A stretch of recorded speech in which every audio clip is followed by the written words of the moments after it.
GF Lending Investors Incorporated, GLII, through its Chief Finance Officer, Mr. Roque, filed a case for sum of money against the defendant, mea culpa, for non-payment of her loan obtained in the amount of 500,000 pesos. Plaintiff paid for the amount of 500,000 pesos plus interest of 35% per month from the moment defendant incurred delay until fully paid.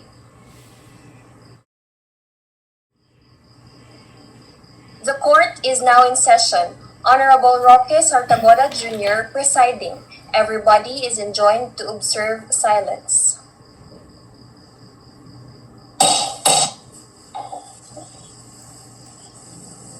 All are reminded that this is a recorded video conference hearing.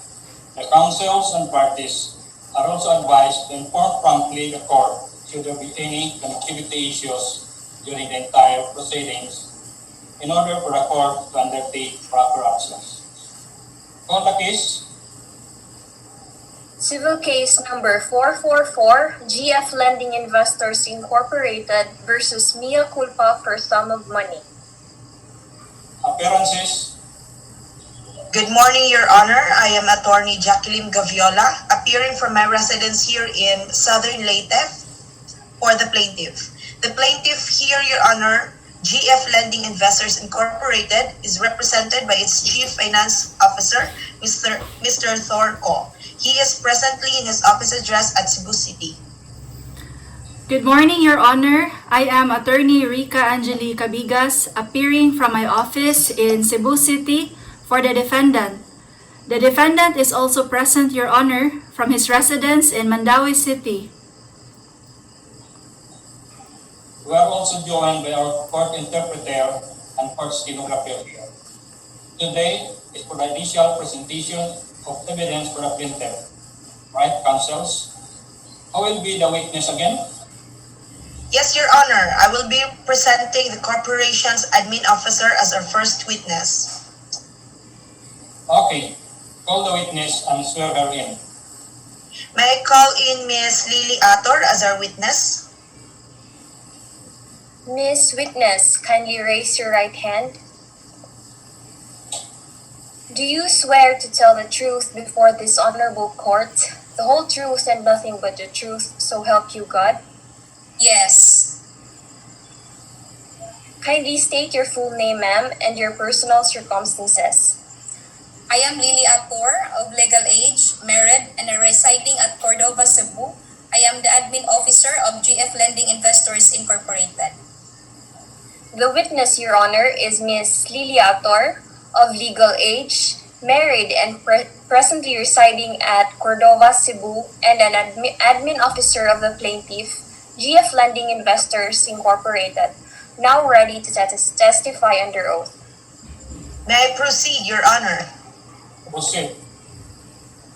The purpose of the testimony of this witness, Your Honor, is to prove that defendant mea culpa had incurred a loan transaction with the plaintiff GLLI, that she personally applied for the loan and submitted before this witness her loan application and promissory note to pay her monthly amortization of 20,000 pesos plus monthly interest, that the defendant failed to pay for the first 5 months as promised, that a demand letter was sent to the defendant and she received the same personally, that despite demands, defendant refused and failed to pay until this date, and to prove all other collateral matters relating to the case. May I proceed, Your Honor? Yes, proceed. Miss Witness, may I ask where are you right now? Your Honor, I am presently at my residence in Cordova, Cebu. Is there anybody with you right now, Miss Witness?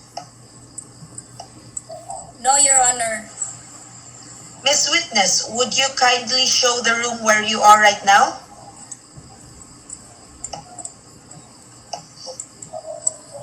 Make it of record that the witness is showing the court the surroundings from where she is right now, and notes that nobody aside from the witness is present at the area. Thank you. Now, Ms. Witness, do you remember having executed a judicial affidavit in relation to this case? Yes, Your Honor. I am showing to you this judicial affidavit. Is this the one you are referring to? Yes, Your Honor. If I show you the same, would you be able to identify it, ma'am? Yes. Make it of record that Attorney Gaviola is share screening a document denominating as Judicial Affidavit of Witness, Ms. Lily Ator. Yes, that is my judicial affidavit. Ms. Witness, on the last page of this document, there is a signature of one Lily Ator. Is this your signature? Yes. There is also a signature below this document of one attorney, Jackielyme Gaviola, Notary Public. Whose signature is this? That is your signature, Attorney Gaviola, when I sworn to before you. Now, will you affirm and confirm the truthfulness and veracity of all allegations you stated in your judicial affidavit? Yes, Your Honor. Now, Ms. Witness, you mentioned of a loan application in your judicial affidavit. I am showing now in my screen of a loan application form. Is this the one you are talking about? Make it of record that Attorney Gaviola is share screening a document denominating as loan application form. Yes, Your Honor, that is the accomplished loan application form of mea culpa. Your Honor, may I ask the good counsel of the defense to stipulate that this is the attached Exhibit A in the judicial affidavit of this witness? I stipulate, Your Honor, that the one shown by the counsel is the same form attached and marked during the in-court pre-trial conference. That is noted. Attorney Gaviola, is that marked already? Yes, Your Honor, already marked during pre-trial as Exhibit A. Now, Ms. Witness, you also mentioned about a promissory note in your judicial affidavit. Showing to you from my screen this document, a promissory note. Is this the same document you are referring to? Make it of record that Attorney Gaviola is share screening a document denominating as promissory note. Yes, Your Honor. May I ask again the same stipulation from the good defense counsel? I will stipulate also, Your Honor. In fact, that is already marked as Exhibit B for the plaintiff. You also mentioned, Ms. Witness, about the demand letter dated February 14, 2020. Is this the one you referred to? This one that I am sharing? Make it of record that Attorney Gaviola is share screening a document denominating as demand letter dated Feb 14, 2020. Yes. Now, Ms. Witness, there is a handwritten name of mea culpa at the lower left portion of this document, and there is a signature above it. Do you know who placed it there? Your Honor. That is the name and signature affixed personally by the defendant, Your Honor. I personally handed a copy of the demand letter to her, and that copy is the received copy of said document, which showed that the defendant, mea culpa, acknowledged. May I ask for a stipulation from the good counsel? I will deny, Your Honor. The one marked during pre-trial had no handwritten markings, Your Honor. Your Honor, I still have to verify from the records of the court if indeed the one marked had no handwritten markings from the defendant. Your Honor, I will only stipulate as to the existence of the demand letter, but not on the matter that it was received and duly acknowledged by the defendant. That is noted. Attorney Gaviola, it could appear from the records here that I am perusing that the one marked has no handwritten markings as manifested by the defense counsel. The court will have the one attached and the records to your Exhibit C as marked during pre-trial. Remember that under the 2019 amendments to the rules of civil procedure, the parties, especially the plaintiff, should have attached all the documents and the complaint, including the judicial affidavit of all your witnesses.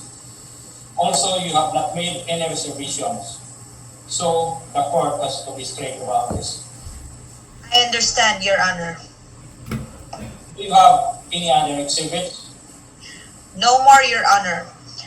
Miss Witness, do you have anything else to say? Receipt thereof.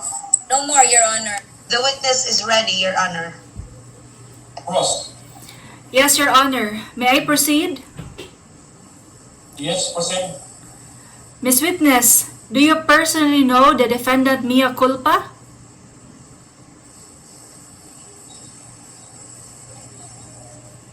Miss Witness. Your Honor. No, Your... Miss Witness, Your Honor, it seems that the witness got disconnected.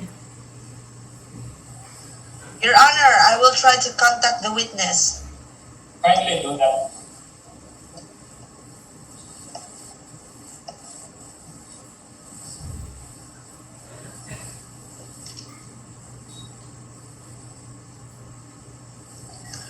Your Honor, my witness has some connectivity issues. She suddenly had no internet connection and she is having a hard time finding one. May I just move for a continuance, Your Honor? I interpose no objection to the motion of the plaintiff's counsel, Your Honor. I understand since this is a valid predicament. All right. We will not also force that if we finish today, it will prejudice the case. So, what is the motion now of both counsels? As agreed upon by both counsels, Your Honor, we jointly move for the continuance of the trial to another date at the court calendar's availability. Granted. Order. When this case was called for the initial presentation of evidence for the plaintiff through video conference hearing, both counsels and parties are present, as well as the first witness, Ms. Ator. During the direct examination, Ms. Ator identified her judicial affidavit and affirmed the contents thereof. The witness likewise identified exhibits A to C attached in her judicial affidavit, already marked during pre-trial conference in this case. Thereafter, cross-examination ensued. However, the witness got cut off during the start of the cross-examination due to connectivity problems. In order not to prejudice the outcome of the case, both counsels jointly moved for a continuance. Finding merit on the motion, the court grants the joint motion by the counsels. Hence, to receive the continuation of the cross-examination of the first witness for the plaintiff,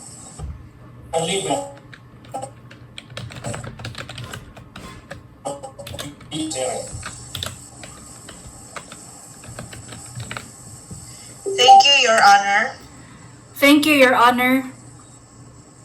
Session suspended.